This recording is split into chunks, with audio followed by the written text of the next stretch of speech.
we tried to be as accurate as ever possible. We did it in controlled format. We used blind coding, double blind coding, etc. All of it, and we found very, very interesting results. One, for instance, being in an early exposure study, we find a dramatic increase in electrohypersensitive skin of a cell type called dendritic cells. They are tree-like, and they are the first cell type to react to the environment, to the radiation. And there was a tremendous increase. And I remember we had printed paper copies of the micrographs of these cells, and we had them spread out on a table. And then suddenly a colleague of mine, which I hardly even knew actually, he came into this room and he didn't know at all what we were doing. He just glanced at these photographs and said, wow, I see you're investigated patients with a dramatic inflammation in the skin. And I said, what? How do you know that? Well, look at these images. Normally you would have a few dendritic cells, but they are packed with these cells. That's strange, I said. You see, we are studying some group that is called electrohypersensitivity, and these persons very often talk about that they have a general flu-like sensation in the body. It is as if they had like COVID-19, but now we are in the 1980s, That's strange. Could this be the sort of image of that sensation, the subjective feeling of having a general flu? Oh, yeah, he said, that's exactly what I think. And then he went out, and I don't think we ever talked again, But again, God's finger, he sort of moved them into this room, and we were shoveling around these photographs. And also later on, again, I'm sorry to have to repeat myself, but we were so naive, and I should take the blame, because after the exposure, then these cells seemingly disappeared. And since they were all gone, I accused my collaborators of having done something wrong. I said there is no way all the cells could disappear after, I think it was 1 hour exposure in front of an ordinary household television set. And they muttered something behind my back, went back and did the experiment all over again, and the result was the same. First, a lot of cells, and then completely gone.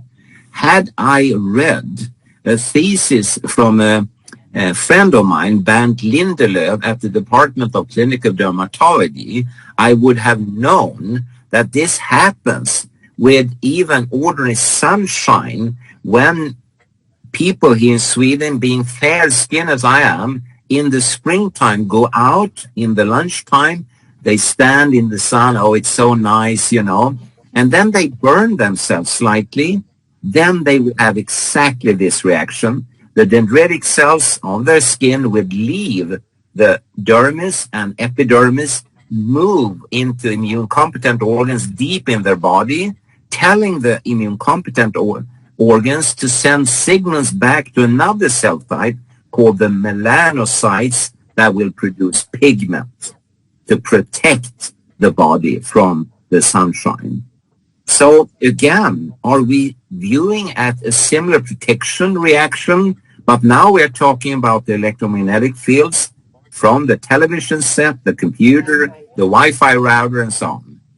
So you see, yeah, and I love, in a sense, all the results we achieved because they were interesting as such. We wrote papers, we published them, but often the story around them, what happened, was in a way much more telling. And I will finally give you one example of that, namely when we studied the normal healthy volunteers in the form of medical and dental students. We exposed them. They didn't feel anything, but still in the microscope, they had a tremendous reaction pattern with their mast cells as if they would have been subjected to X-rays or uranium, plutonium, or whatever. But it was just computer screens and television sets that were safe household Swedish items. And then we wrote the manuscript. We sent it stepwise to different journals, and all of them rejected the manuscript and with the same story. And this is so odd. And you know, I'm not a good, perfect native English speaker, but at least I know the difference between normal healthy volunteers, what we wrote in the manuscript, but the editors and referees, they read strongly psychotic patients. And one editor, he was kind and wrote a long letter and said, wow, this is so interesting. You have studied these tremendous reactions at the mast cell level, but you know, my journal is not right for this finding. I recommend you instead to send it to the American Journal of Psychiatry. What? I mean, and this, you know, took 6 years. I often think about J.K. Rowling with Harry Potter. She was rejected 12 times. We were rejected more than that. But we persevered, and eventually the Journal of Cutaneous Pathology said, wow, this is big. We need to publish it. And they did it with under acclamation, meaning that we didn't have to change anything. So it is published in 2001, but it took 6 years. The findings initially were very interesting, but the story around is actually more telling. And, you know, you can meet people that would claim that all people that live in Finland carry knives, which they don't. And all people that are from Romania are thieves, which they are not, and so on, so on. Prejudice, very, very bad prejudice, you know. But I mean, professorial colleagues at editorial boards and referee boards, can they not discern between normal healthy volunteers and strongly psychotic patients? Something was fishy. And I mean, we nearly gave up, I could honestly tell you. But eventually it was published, and I'm very, very happy because it's very often referred to. So I feel that we did a good job after all. But 6 years, you know, Davida, that's a long time for sure. That's so scary. But, you know, that brings me to the other thing that I think is a challenge with electrohypersensitivity. And because it's a multi-system impact that EMF has on the body. I mean, your work has been centered around the skin and dermatology and so forth. But me as a person who experiences electrohypersensitivity, it affects every single part of your body. Yeah, it affects your concentration, your brain, you feel tired, it affects your skin, your body swells everywhere. So, I mean, sometimes my kidneys get sore. So it's really, it's very difficult. And as you say, then you get these asthmatic, you know, your respiratory system is affected. So it's really a host of things. And in the autoimmune space, what we always say is your body attacks your weak link. Yeah.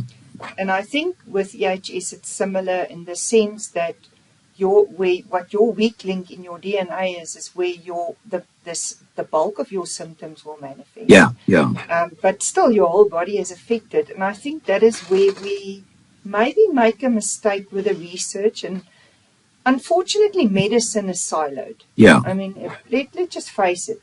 The art of medicine is siloed. Everybody's got their little box, and they just specialize in their box. And I think if we could, what you guys did way back in the early 80s, find a multidisciplinary team to look at electrohypersensitivity and really look at the integrated effect on the body, and as you've done, scientifically look at when you've got exposure that's controlled, what's the changes that happens in the body, regardless if you're healthy or not. You know, for me, I like what you've done because healthy volunteers and EHS, the one just experienced it a bit worse. And you know, you are reading it like an open book. Exactly all of this I have been pondering and contemplating for years and years and years, and we wanted to do it. But for various practical and ethical reasons, we couldn't get hold of material like you say from the kidney, from the brain, etc. So we were limited.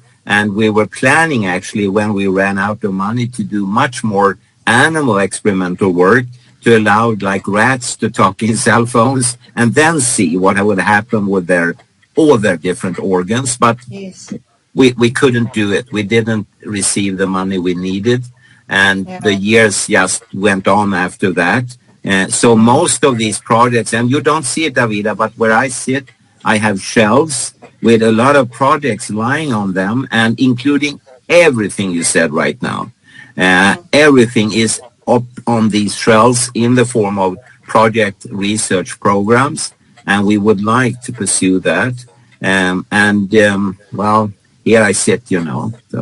Well, we're going to again ask today that if anybody is willing to make any sponsorship towards your independent research, if they could please consider that and do that for us. And if you post our website address, they could easily go there. There is a donate button that will move them directly to either PayPal, or if they want to make a ordinary bank transfer, that's also possible. And thank you if someone does it, because we are always running short of economic means, and we do have a number of projects. They are described shortly in the donate button there. You know, you can read about it.